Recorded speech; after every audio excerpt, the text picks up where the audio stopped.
So recently I got this awesome Enya ukulele off of Amazon. And one of the things that I noticed was that the strings, how they go in, are a lot different than any one I've had before. When I took the strings off of this one, I noticed that the strings had these little ball ends like you would use on an electric guitar. And so I'm just going to go ahead and reuse them. I'm going to try out these new Aquila Red Series strings and give them a try and see how that goes. So let's get started. So I have all of the strings laid out here. As you can see, they are really dark red, almost a brown color, and I have them laid out. Red is A, E is blue, green is C, and the G is white. So I'm going to start with the A.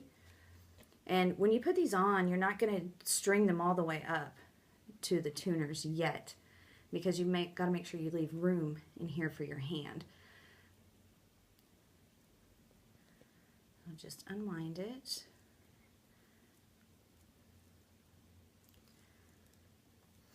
And the way these go is you're going to be sticking them down inside of the hole here,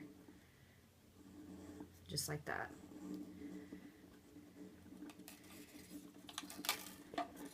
Reach in with your hand very carefully. If you have big hands, you might need to use like some pliers or something. And I'm going to bring the string up like this. I'm just going to leave this side, and I'm going to tie a ball end on this. Here's one of these little guys right there. So I've got my last string down in through the bridge. I've pulled it up and I've tied the ball end on it. Now I want to make sure that I tell you that you don't have to use these ball ends if you don't have them.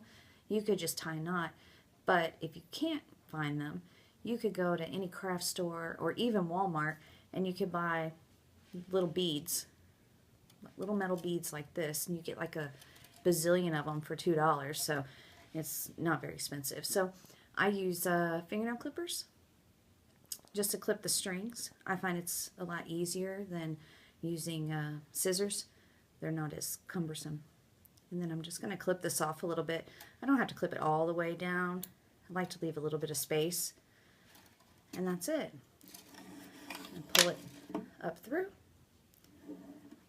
It's going to come across, and of course this is the G, so it's going to go on the first slot on the nut, which goes here, and it's going to be in this first tuner. Pull that through. You're going to hold it tight, and then you're just going to turn your peg. You're going to turn it counterclockwise, which facing this direction, I'm going to be turning it away from me, just like that. And I'm just going to keep turning it. If you have a winder, that's great. I don't.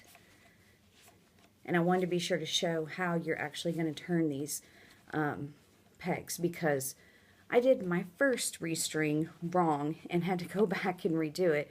So I thought maybe this might help someone. So you're always going to turn these counterclockwise.